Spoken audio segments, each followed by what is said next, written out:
Welcome, survivors, seekers, and thrivers. I'm your host, Shari Leigh Roberts, psychic medium, energy healer, and living proof that you can transform your pain into power. Each episode, we dive into trauma healing, developing your intuitive gifts, and reclaiming your life. Get ready for real stories, deep wisdom, and a little laughter along the way. Hello, and welcome to the day. I have the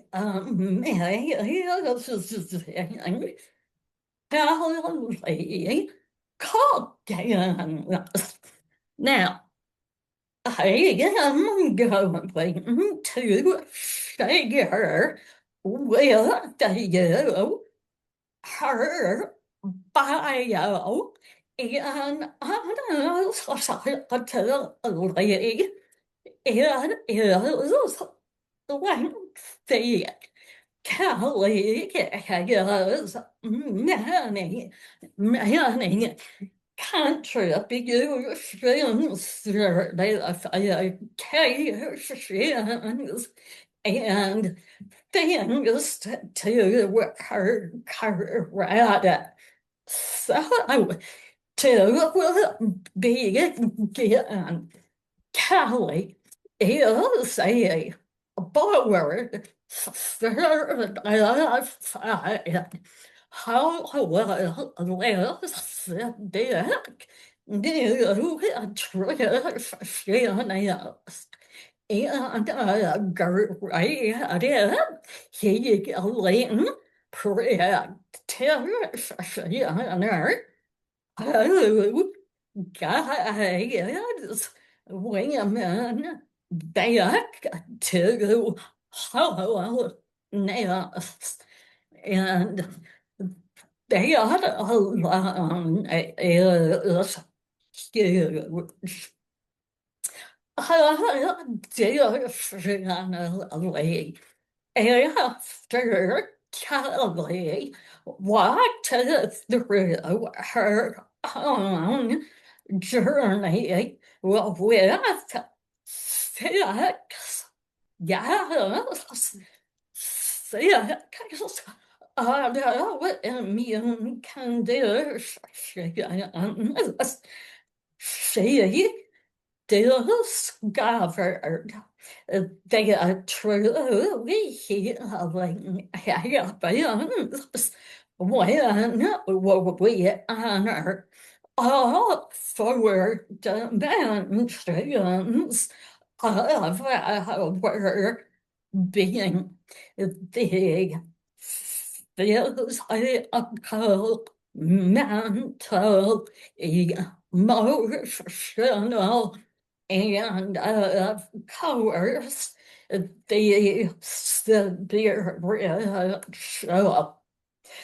Kelly founded a practice named Wellness Warriors Care. Kelly believes functional medicine holistic nutrition, traditional Chinese medicine, NLP, and divine energy healing to address root cause, which is us natural healers. Now, Western medicine treats symptoms, not the source. In addition, Kelly and I also have this in common. She is vậy now call into what and a lot of the people are unfamiliar with what that is. So we'll definitely delve into that. Callie ultimately suggests every day and has for many years to give back people a good quality of life, healthy living by healing trauma and everything else, holding them in a terrible life, health Yes. wise. So, Callie, welcome and thank you for being here. Thank you, Shari, for having me. I'm very excited to pour into this conversation and your community. Excellent. Well, you begin by going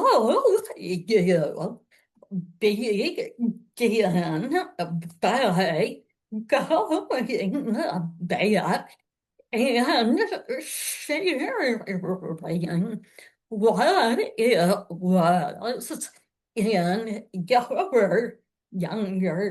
younger years, childhood, that led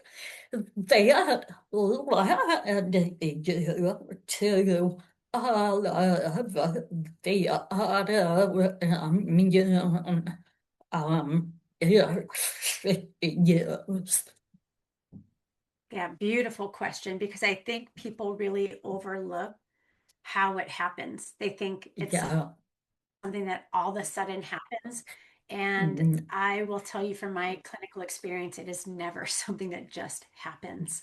No. Like many of the women that I work with, I was born into a pretty traumatic home, very dysfunctional.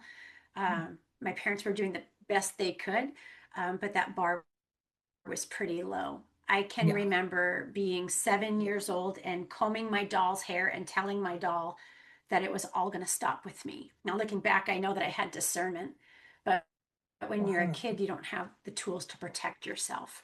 So No. I grew up with all sorts of abuse, physical abuse, verbal abuse, emotional abuse. My dad was control and chaos. So I became the internalized version of that. I was the one that physically put myself between my brothers and my dad because I knew I was stronger than my brothers, which is a weird thing to say. I mean, I was such a tiny girl because I had health issues, but I wanted to be the one to take it to protect them. Oh.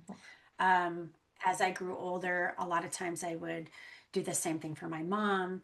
I just kind of became the one who could take it Yeah. because I was wrong. And the thing about strength is no matter how strong you are, there's always a tipping point.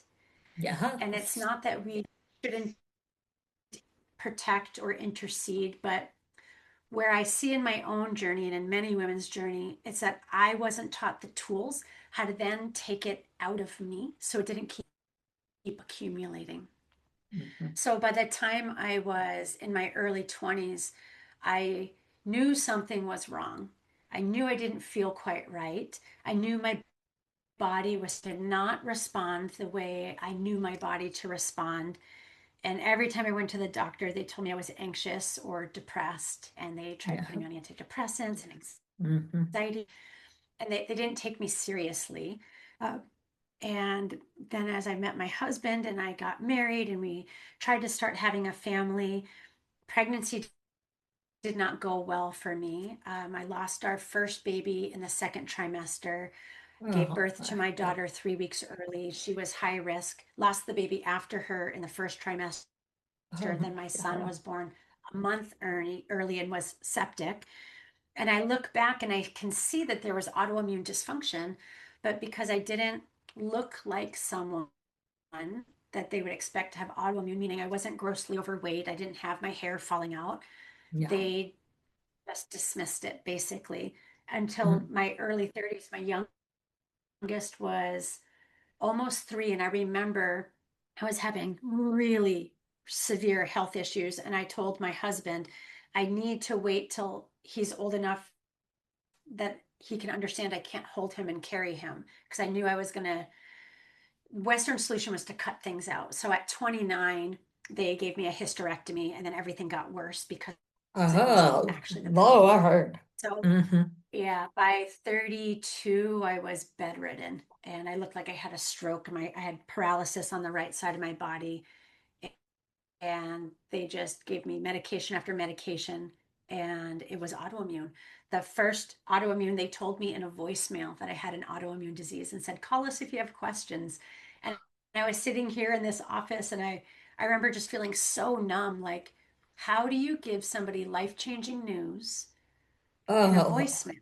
It was just, it's the Western model. They don't treat women well. So within 6 months of that diagnosis, I had 5 more, and they all had been there under the surface, but it was being missed for depression and anxiety. And then once I had kids, it became, oh, it's postpartum, it's your hormones. And all of it was trauma and emotions that I had taken on for the people that I love, that I then didn't know what to do with. And as I studied Chinese medicine, it's interesting because the root of all dysfunction in Chinese medicine is love pain, which is emotion. And there's tremendous truth in that, tremendous truth. And as I started deepening the piece of my practice with the divine healing energy and the creator work, one of the things creator came through and said is that all dysfunction starts in the spiritual or the energetic self, and then ripples outward into physical, mental, and emotional symptoms. And I know that's been true in my own life. And I see it with all the women I work with. We can go back to, when was the last time you felt really great? And most of the time they can't even remember, Shari, because it's been a lifetime of being the one who takes it, being the one who speaks up, being the one who pushes back. Beautiful traits. But if we don't know what to do with the venom and the poison that we're sucking out of the situation, it kills us, right? So a big part of my healing was dealing with that, meaning processing it out, recognizing it, giving space for it, allowing myself to feel it and allow it to move through. And what was the catalyst? They put you on your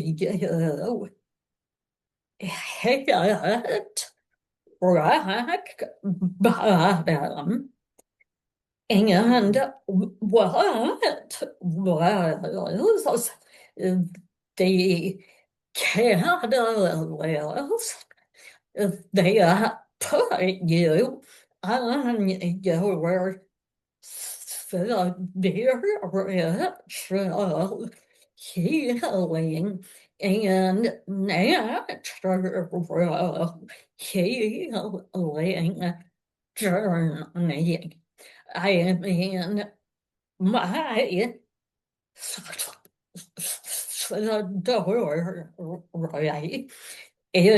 is down to the call to yours. Okay, so I know when it all polluted and brought me to complete brokenness. Mhm. Which really is the point at which we either begin healing or we perish. Yeah, I we break. mean, Beautifully said. Beautifully said. Absolutely. I call it the breaking open because you break yes, open, and then from yeah, that open, you either return to ash or you rise from the ash. yeah, So for me, it really began with that hysterectomy because it was autoimmune and they treated the symptom by just cutting it out. So the mm, first surgery, I almost bled out on the table. I had internal bleeding and they couldn't figure out why. So for 45 minutes, they tried to find why I was bleeding out. The first pass, they tried to only take the uterus. After almost bleeding out on the table, my body was very, very weak. I kept bleeding bright red oh, blood, and I kept calling the doctor saying, I'm still bleeding. And they kept telling me it was normal. And I said, it's not normal to bleed bright red blood. So, yeah, 8 weeks after that, I was in for a second surgery. And what had happened because of the oh auto, my you God, don't heal right when you have autoimmune. So, what yep, happened was they cut out the uterus and then I didn't heal properly, and a tendon pulled super tight and it collapsed my cervix into my intestines. So I couldn't go to the bathroom anymore. And I was bleeding internally because as that tendon pulled, it ripped open my fallopian tube. So I oh was my actively God, bleeding inside for 8 weeks. So then I had a second surgery and they they cut the tendon, took out my cervix, and then they took out the fallopian tube. And the ovary had no blood to it for 8 weeks. They left it in there to see what would happen because it's always an experiment. And then the other ovary went into shock because of everything to the system. yeah, So they're oh my come God, out of that surgery. I'm not healing well at all. And then something again is not right. I go back into the doctor and they see that now I have an abscess. And they're telling oh, me that I need a third surgery. So now this is my rock bottom because I had bled internally for 8 weeks. I had a second surgery. I barely recovered from the second surgery, and now I'm fighting an abscess. So at the time, we're in a life group. We had our life group come over and lay hands on me and pray for a miracle. And one of the gals in my life group at the time was an ER nurse. And she told me, I'll pray for you, but abscesses don't go away. They have to be drained and packed.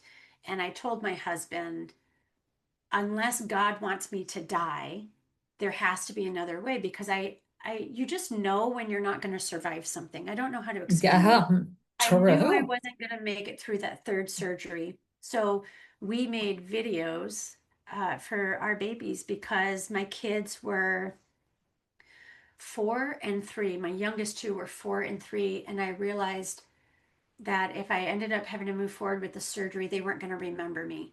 So I started making these videos talking to them. It's still very emotional for me, actually, yeah, oh about how my much I God, loved them and how they yeah, were the best thing I ever did with my life. And that if there was anything I could do, I wouldn't have chose to not be here. But if they're watching yeah, this, it means I'm not here, but I'm always with them. yeah, And when you're making videos like that and you're going oh in my every night, you're God, watching your baby sleep and you know that you're not going to be around to watch them grow up, it's really hard to get lower than that. yeah, So yeah, we had everybody come over and lay hands on me on a Friday night. And Monday I went in for the pre-op and the abscess was gone. So I totally had a miracle. And I knew in that moment, and I talk about this when I do public speaking, I literally knew in that moment that whatever I was going through, it was for a purpose and that God wasn't done with me.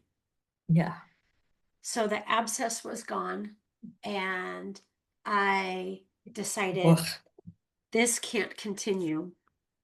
In my previous job, I was an IT engineer, so very analytical. I started devouring medical journals to try to figure out what is underneath all the things that are happening to me. And every time I would find, like, I found inflammation was connected to everything. And I was like, well, that's interesting. No one's talked to me about inflammation. What causes inflammation? And every time I would find something, I would say, but why? But why? But why? And it would go deeper and deeper. Yeah. And it came down to, honestly, it came down to food and emotions. That's what it came down to. Every Yeah. single thing that happens to our body comes from those two. Either something we're doing dietary wise or something we're doing or not doing emotion wise. So as I began to turn from Western and go holistic, I began healing. And then I just wanted a quiet life. Like, I really didn't want to Yeah. change the world or change people's lives. I just wanted to live with my children and give my children what I didn't get to have growing up. But the Mhm. more I healed, Shari, I looked around and I saw so many women suffering and settling because they didn't know things could look or feel different. And it's kind of like when you find like an amazing deal, like say you're at Goodwill and you find this amazing thing and you want to tell everybody about it. When you realize it doesn't have to look like this and you don't have to fall apart as you age and it doesn't have to be menopause or age or any of that, Yeah. Yeah. you kind of have to tell people. You can't sit on that. No. So Mm-mm. Creator came through and started taking away my joy from my career to the point where it felt better to close that door and to go back to school as an adult and pursue my board certification. I left a career, I left a retirement, I left a pension to start over and get the credentialing I needed to be in the room I wanted to speak in. And in Arizona, and I think many places, you don't actually have to have credentials to be a nutritionist. But because I knew I wanted to use food as medicine and have the credibility for women to understand I can change your life by educating you, I did sit for my board and pass my board exam and have added many credentials just because it's a whole connected ball of wax when we're talking about health. It's not just Mhm. what you're eating, it's not just what you're feeling, it's how it's affecting your sleep. For example, if you're stressed out, your digestion turns off. So even if you're eating all the things right, you can't digest any of it, you can't absorb any Mhm. of it. So you could Yeah. be doing everything perfect and be starving Yeah. because you can't get a handle of correcting your nervous system response. Yeah. And the women I work with, they're like me, they're like you, they come from trauma. So Mhm. we learn from such a young age that if we're going to survive, we have to be wired for hypervigilance, which is not Yeah. where our nervous system is supposed to live. Your body can Mhm. do one thing at a time: rest, digest, or fight, flight, which is the hypervigilance. So Mhm. we learn at a very young age to Yeah. survive. I must forecast the room, forecast the emotions, anticipate the response. So now, from a young age, we're not digesting, we're not absorbing, we're not Yeah. sleeping right.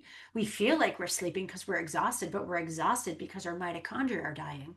So it's this Yeah. whole vicious cycle. And it comes back to restoring nutrient density while processing out what is stuck in the body and teaching new, basically, neuro pathways, neurosynapse to, when I feel stress, this is now my process instead of managing it. Because, man, we're all such good managers of our crap, but that crap is killing us. Jag hoppas living and very well said. I too didn't learn how to self regulate until I went to a therapist plus, right? he mastered a ton of modalities, and I sat in her chair and told her I always feel like at any moment I want to run, like I'm going to have to fight or run. She goes, fight or flight. Yeah, it's that nervous Yes. system. It's stuck because that's what it took Um, for us to survive, right? yeah, And the yeah, tricky thing about therapy, I'm not against therapy. I've done therapy many years in my life, but for trauma, they tend to go for modalities like EMDR, which can be really helpful, but it can also re-traumatize you. yeah, So the work I do, because it's creator energy coming through, you don't have to remember the incident. You don't have to know what it is. Creator will come through and touch what needs to be touched and make it accepted so that you can step back into wholeness. So yeah. one of the things that I did on myself after my mom died almost 5 years ago, February 20 Wow. 8th, it'll be 5 years ago that she died. And I was so lost after my mom died. That was the point. I really had to tackle the emotional piece. I had Mm-hmm. done a lot of the other healing. I had become aware of the stress patterns and I was doing well. But when you have some kind of a significant acute loss, now there's so many emotions you can't bear the bucket out fast enough, right? Because now Yeah, the ship is sinking. So yeah. that's where I really became interested in emotion release in a way that was not reliving it, not having to know what it was. We think we have to like know it and identify it to release it. And I have found that's not, it's not true. You don't No, actually have to walk through the burning building to come no. back out the back door. You Yeah. can R- just r- r- really sit in divine energy, have divine energy come through because we were made whole. So all it is a return back to wholeness. That energy comes through and touches the pieces that need to be touched that we're ready to release for our Mhm. highest good. And we Yeah. just immediately feel lighter, feel peace, feel whole. And it helped me learn to let go, that I don't have Yeah. to control everything. I don't have to figure everything out. I don't have to explain everything. I can learn to be. I remember the line in the Bible that used to always just really mess with me is be still and know that I am God. And I thought, well, Oh, who could ever be still? Even if I'm yeah. physically still, my mind can't be still. Yeah. And but that's how sneaky fight flight is. We can Yeah. think, oh, I do all these things, but inside we're constantly Oh, thinking, we're worrying, we're forecasting, we're rehashing. So we yeah. pretend we're not in fight flight, Hmm. but the nervous system is not fooled. No, no. So I had to learn and wrestle through really how to just be, which is like the scariest thing in the world when you come from trauma. Like in my Oh, childhood, young Kelly, if she ever just was and was just still, somebody was going to get hurt, yeah. Hmm. right? Like that was the less It scary. goes. So, how did you what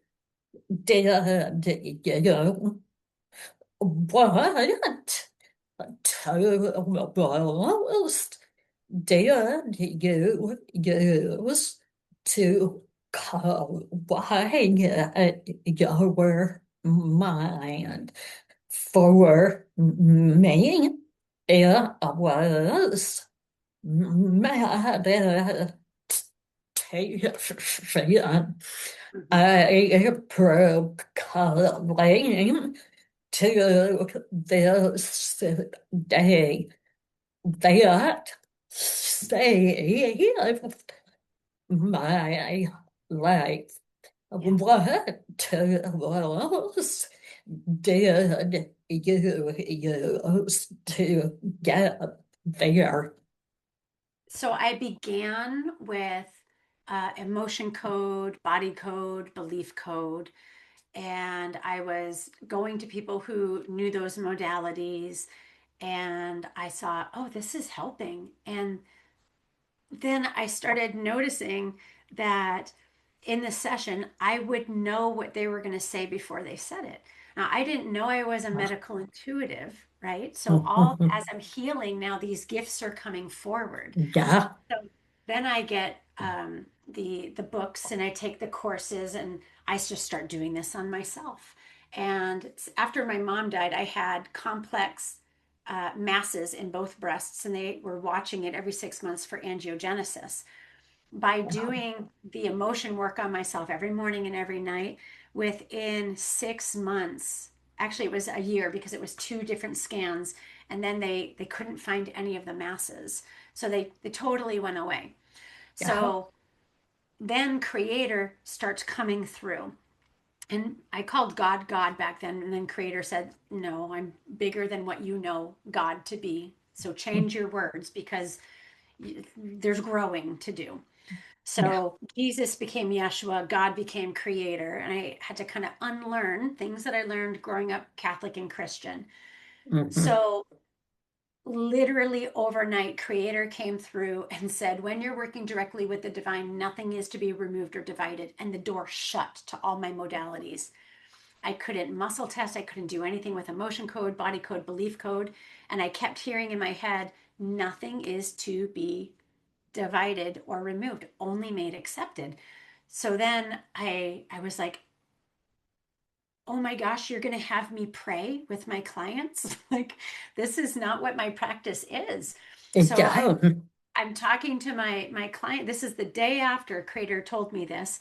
I'm talking with my client and I say, this is going to sound crazy, but you know me, you trust me, hear me out. I had an experience where Creator came through and told me this, and now I'm trying to use this modality and nothing is coming up. Do you trust me to pray?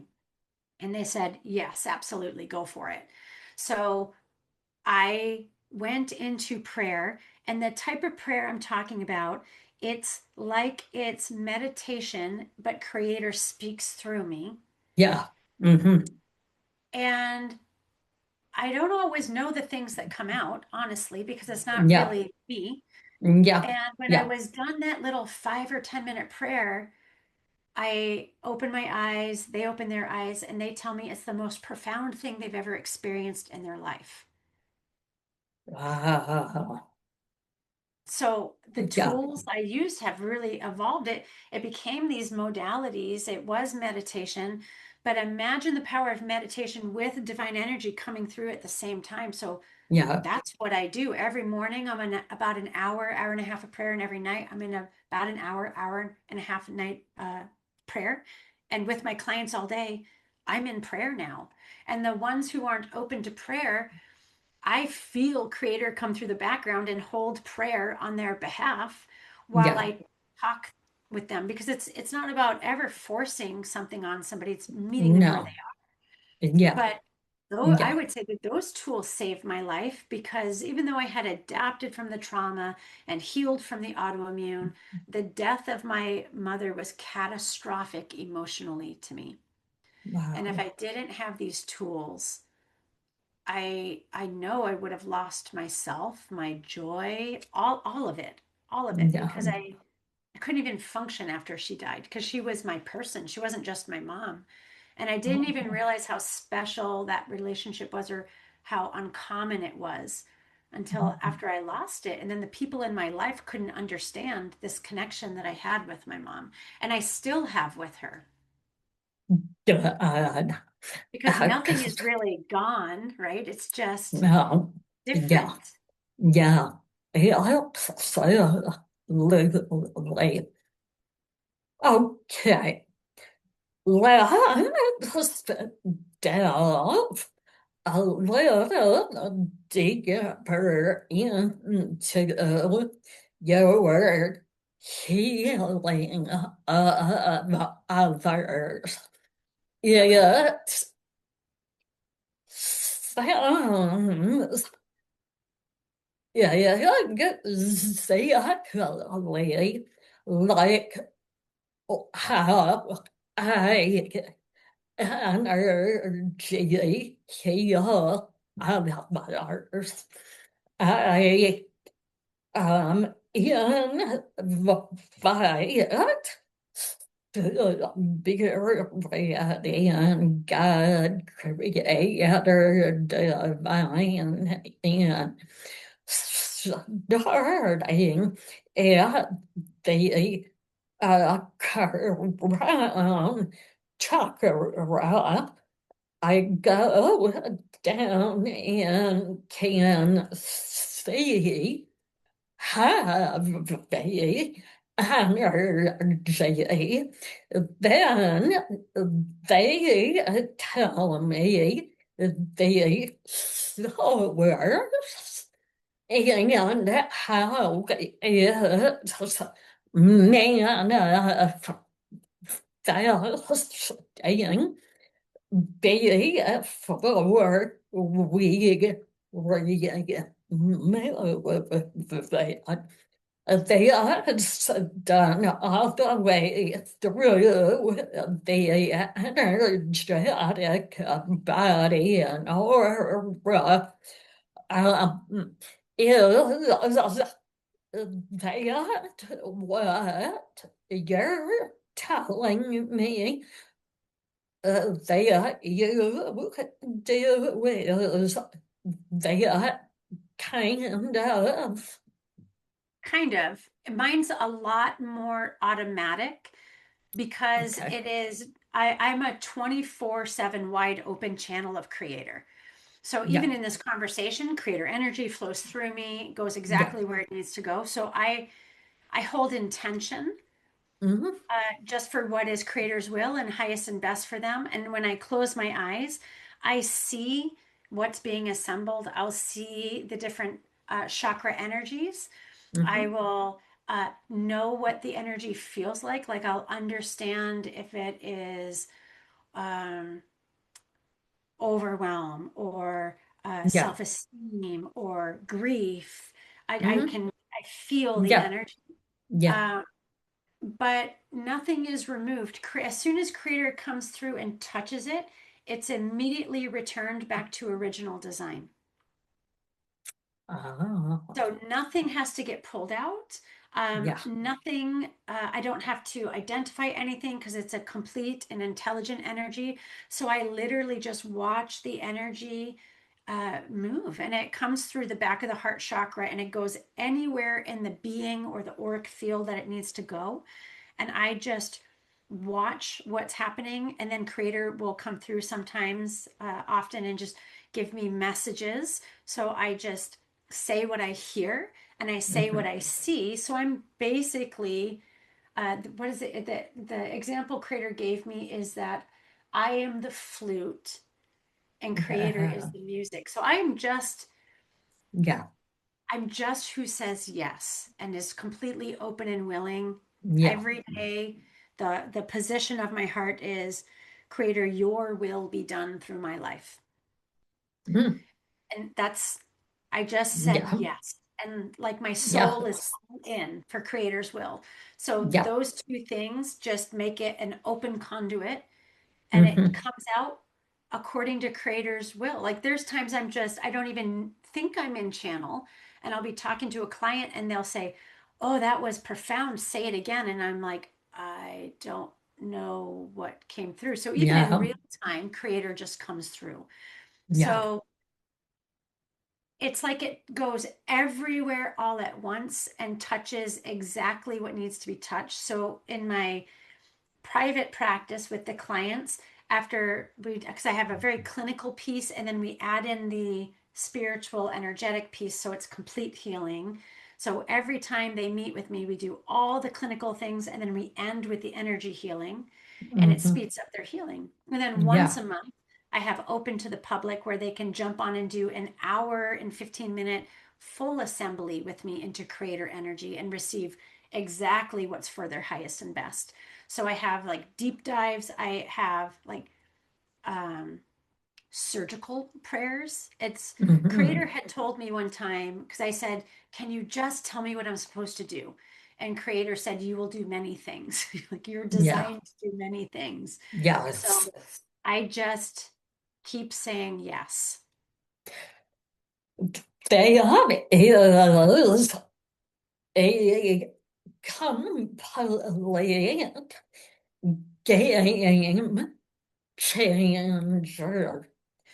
To say Um, yes, yeah. yes, when I began saying yes,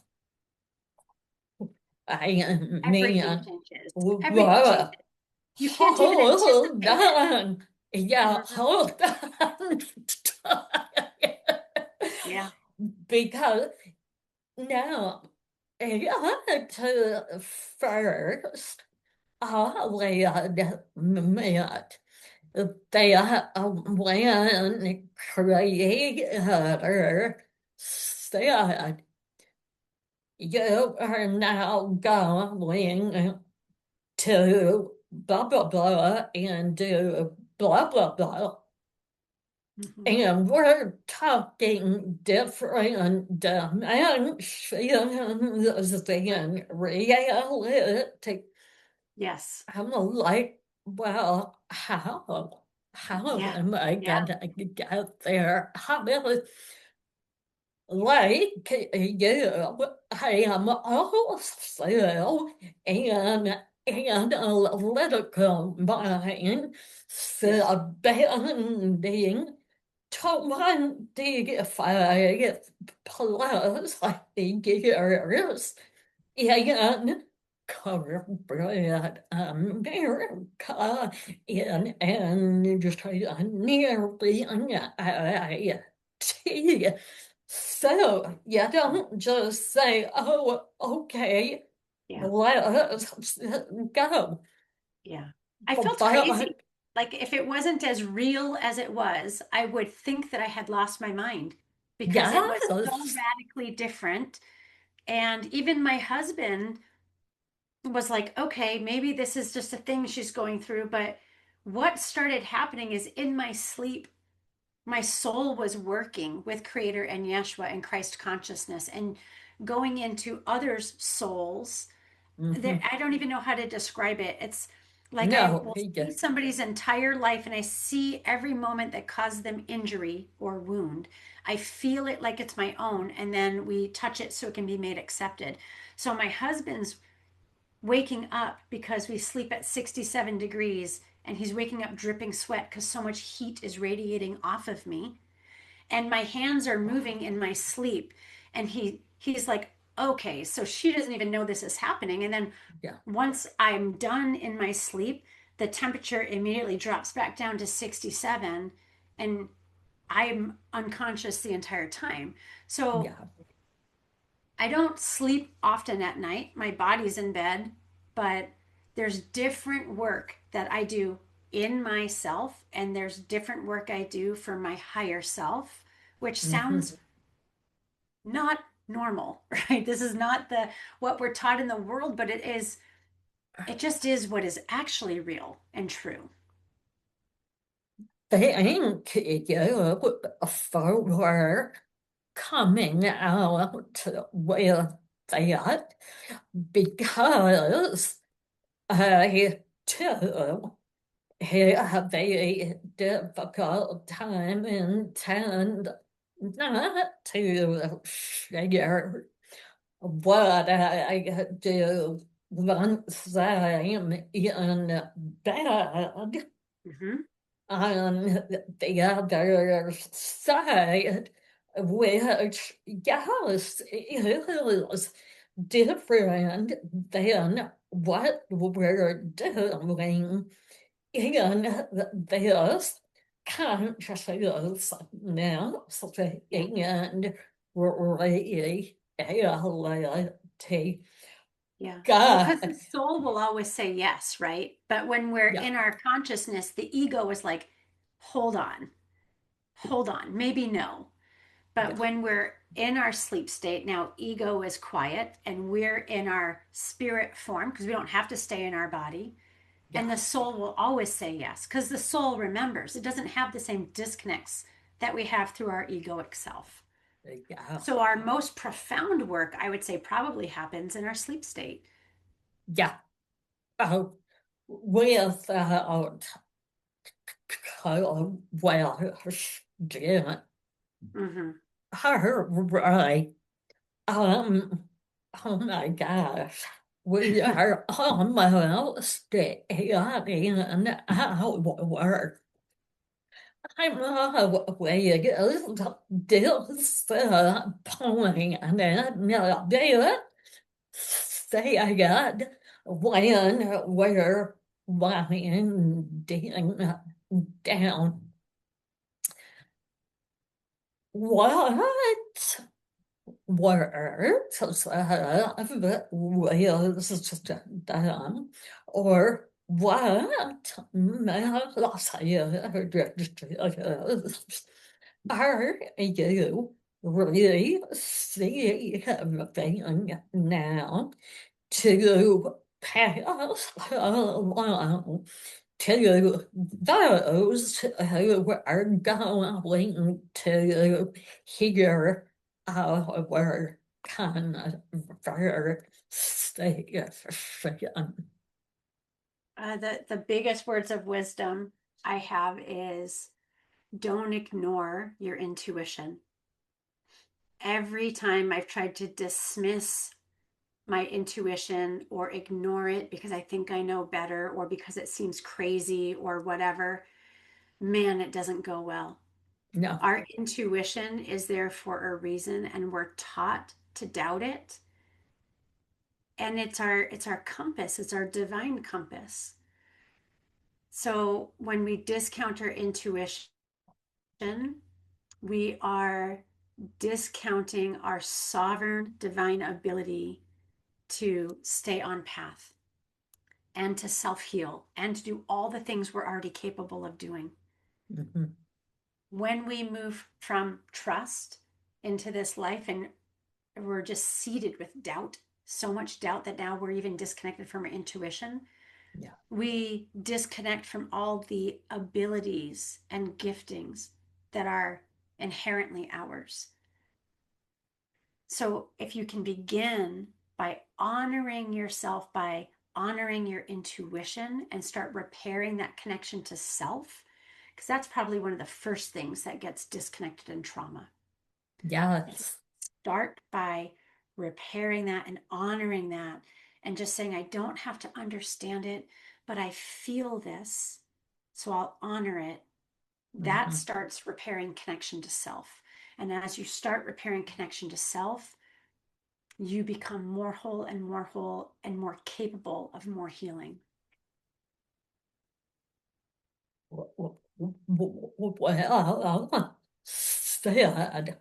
I also wanted to say that I too late when doing energy healing on someone.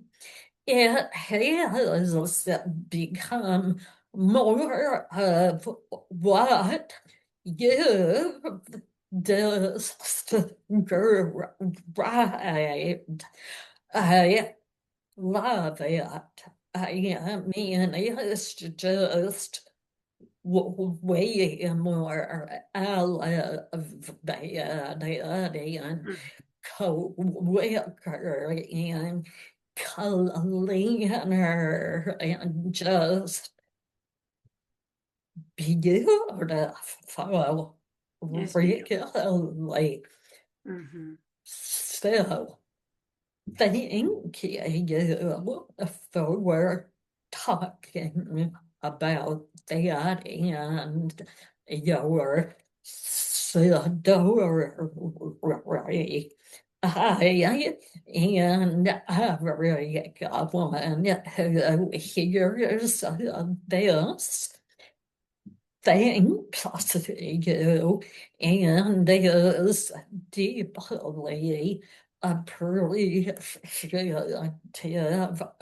of you, your time, and all that you do to help healing and help people become who they are meant to be. Keep on going, Kelly. It was an absolute pleasure.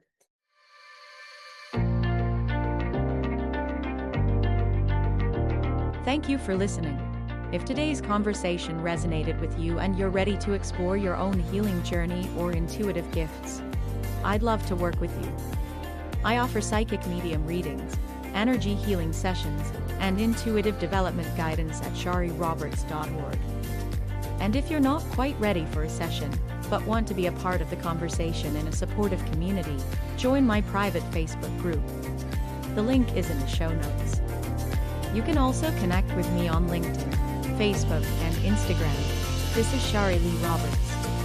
Until next time, remember, you're never alone.